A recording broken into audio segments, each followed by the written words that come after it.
তাদের মধ্যে এতটুকু বিবেক কাজ করেনি হয়তো যে শ্রীকৃষ্ণ কিন্তু কখনোই চাননি কোনো অবলা জীবের কোনো কষ্ট হোক। তারপরে কেউ একটু না এখানে রেস্ট করছে তো বলো ভুলেও আসবে না, পয়সা শেষ, পকেট খালি হয়ে যাবে। ওকে বিরক্ত করো না। হ্যালো দর্শক বন্ধুরা, আমি মৌমি আর তোমরা দেখছো বিজনেস লাইফ। মায়াপুরের রাতের দৃশ্যটা তোমরা দেখতে চাইলে এই ভিডিওটা দেখতে পারো। রাতের কি সুন্দর করে লাইটিং করা হয়েছে সেটা তোমরা এই ভিডিওতে দেখতে পাবে।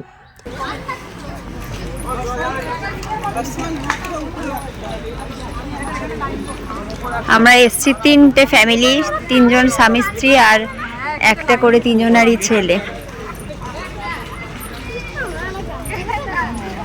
কত সুন্দর গাছগুলো রয়েছে ভিতরে, ফুলের গাছগুলো রয়েছে খুব সুন্দর সুন্দর। এই যে এত ভালো লাগছে ফুল গাছগুলো, আর প্রচুর ফুল রয়েছে, বেশিরভাগই লাল, হলুদ আর সাদা, পিঙ্ক এরকম। অসাধারণ লাগছে।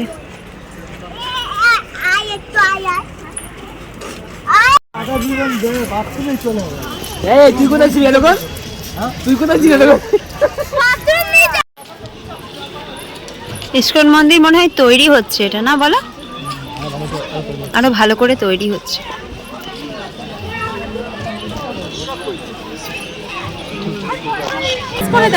আমরা এখন কটা বাজে এখন বলো একটু? 4টে বাজে, 3:30 বাজে। 3:30-র সময় এখন আমরা খাওয়া দাওয়া করে কেউ একটু না এখানে রেস্ট করছি। দাদার বক্তব্য বলো। ভুলেও আসবে না, পয়সা শেষ, পকেট খালি হয়ে যাবে। যেখানে ঘুরতে হবে সেখান থেকে তো পকেট খালি হয়ে যাবে। মানে এখানে দেখো, এখানে মন্দিরে ঢুকলেও 20 টাকা 15 টাকা দিতেই হবে, খালি টাকা দিয়ে পকেট আবার খালি। যেই মন্দিরটা তৈরি হয়নি সেটার জন্য 50 আসলে টাকা কেউ নিচ্ছে। খাবার খাবা না, সব বাইরে খাওয়া। কখন তো খুব রেগে গেছে। এখানে যা খাবার 80 টাকা করে প্লেট দিয়েছে, সেই হিসেবে খাবার দাদার পছন্দ হয়নি মোটামুটি, তাই জন্য। সরাও। এখানে পান খাওয়া হচ্ছে আর এখানে এখন আই ক্লিনিক খোলা হয়েছে। এখন একটু বেশি এক্সাইটেড হয়ে গেছে। হ্যালো হ্যালো, আমরা এখন কোথায় যাব বুঝতে পারছি না, তাই যে যার মতো পাগলামি বুবুকে বলে নিয়ে বাড়িতে নিচ্ছে। পিকনিক করলে হতো।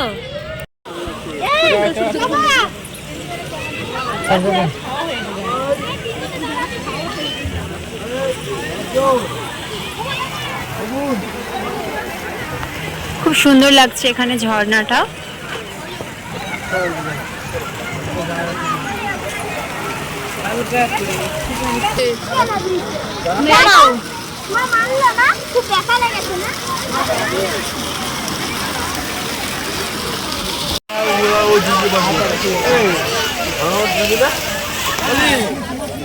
আমার মধ্যে খুলে লাগে না।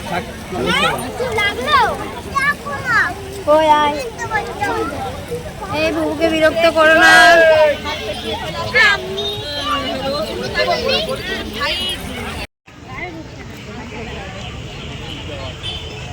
চল চলো।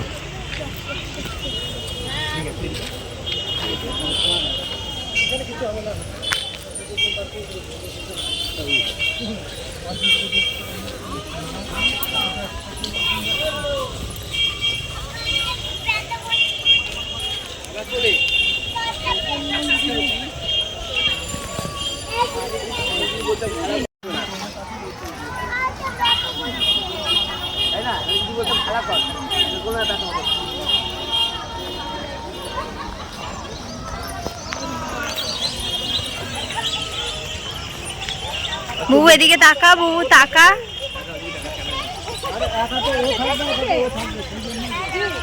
হ্যালো,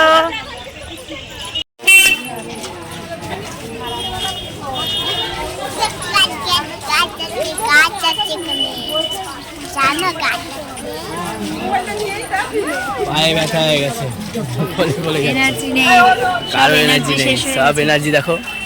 কারো মানুষের এনার্জি আছে, এনার্জি আর কারো নেই, সবারই অবস্থা খারাপ।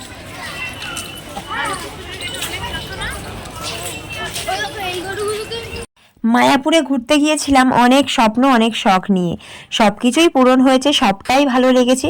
একটা জিনিস সব থেকে বেশি খারাপ লেগেছে এই ভিডিওতে, তোমাদের সেই জন্যই এই জিনিসটা তুলে ধরছি। সেটা হচ্ছে দুটো গবাদি পশুর উপর অনেকগুলো মানুষ চড়ে বসেছেন একটি গাড়ির মাধ্যমে।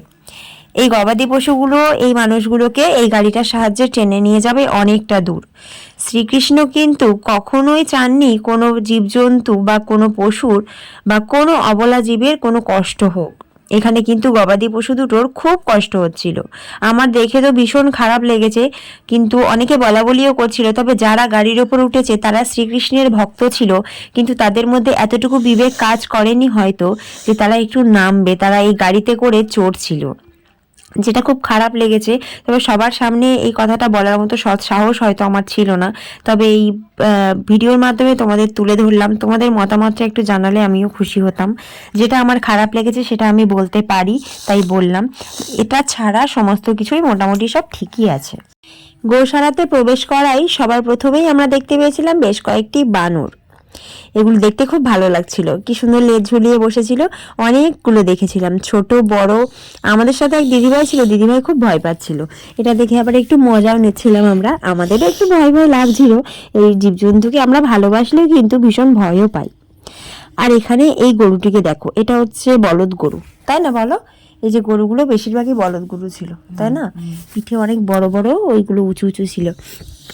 তো এক একজনের শিং ছিল অনেক বড়, আর এক একজনের একদমই শিং ছিল না। তো দীপক আবার সবাইকে কি সুন্দর করে আদর করছিল, এটা দেখতে খুব ভালো লাগছিল। আমার ছেলে গরুগুলোর গায়ে হাত দেওয়ার চেষ্টা করছিল, ছোট মানুষ তো ওই জন্য ওকে ওপরে তুলিনি, ওপরে ওঠার চেষ্টা করছিল বারবার করি। আর ওকে আমরা ভোলাচ্ছিলাম এদিকে দেখো ওদিকে দেখো করে। আর এদিকে এত গরু একসাথে দেখছিলাম, খুব ভালো লাগছিল। বিভিন্ন ধরনের গরু ছিল, কোনোটার শিং এত বড়, কোনোটার শিং এত ছোট। আবার এর মধ্যে গরুকে খাবার দেওয়ার ব্যবস্থাও আছে, যেটা সব থেকে ভালো লাগলো। তবে এই গরুগুলো অনেক নতুন গরু আছে, মানে ছোট গরু আছে, অনেক বড় গরুও আছে। খুব ভালো লাগছিল কিন্তু দেখতে, আর সবাই এত আদর করছিল তাদের।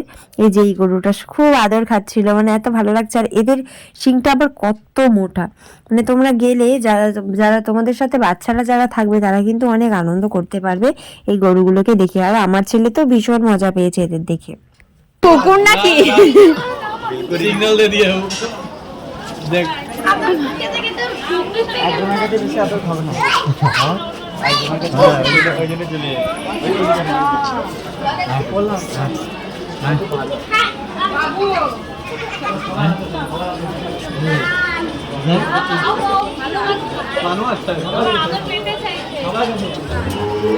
খোকন দা আবার সিং ধরো।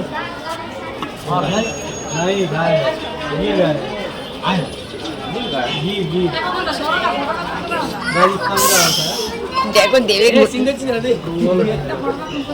কি কিউট দেখতে, দেখো সিংটা বড়, মুখটা খুব সুন্দর, চোখগুলো কি সুন্দর টানা টানা, খুব কিউট দেখতে। এটাই ভাই মা গো মা,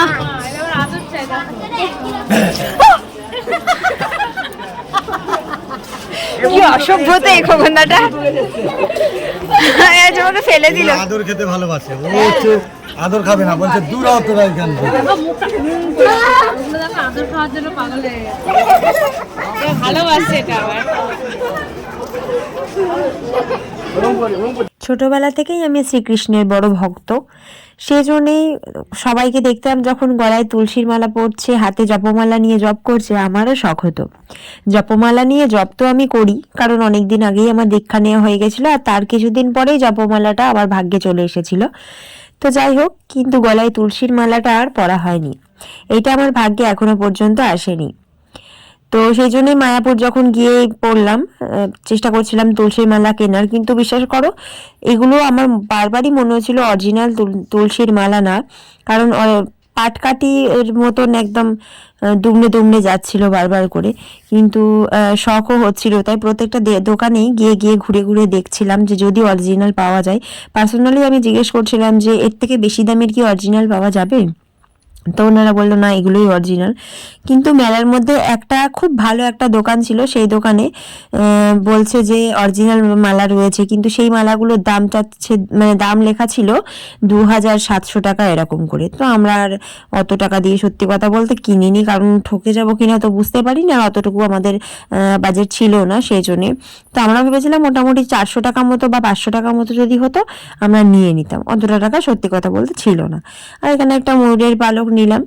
তো এটা আমার ঘরে গোপালের জন্য নিলাম। অ্যাকচুয়ালি এটা একজনের জন্য নিয়েছিলাম, কিন্তু মনটা খুব চাইছিল গোপালের জন্য রেখে দিই। আর এদিকে হচ্ছে রাতের ইস্কন মন্দির, এত সুন্দর লাইটিং, এত ভালো লাগছে। আমাদের ভাগ্যে তো ইস্কন মন্দিরে রাত্রে ঢোকাটা নেই, তাই আমরা ঠিক এই টাইমটায় যখন লাইট জ্বালিয়েছিল তখন আমরা একটু ঘোরাঘুরি করে বেরিয়ে আসি। আমাদের আর সৌভাগ্যে কোলায়নি রাতের সন্ধ্যা আরতিটা দেখা। যাই হোক, শ্রীকৃষ্ণ আমাদের সহায় থাকলে আমরা একটা বড় যুদ্ধে নেমেছি, এই যুদ্ধে জয় করব। তারপরে আমরা সবাই মিলে আবারও মায়াপুরে যাব, 1 ডে স্টে করে তারপরে ভালো করে ঘুরে চলে আসব।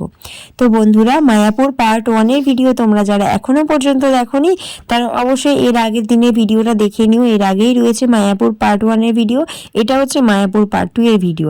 আর আমি ঠিকঠাকভাবে তোমাদের বুঝিয়ে দেখাতে পারলাম কি জানি না, যদি কোথাও ভুল ত্রুটি হয়ে থাকে তাহলে আমি ক্ষমা প্রার্থী। আর এই ভিডিওতে আমি বড়দের প্রণামও জানাইনি, আর ছোটদের আমার ভালোবাসা জানাইনি, আর সেটাও জানিয়ে দিলাম।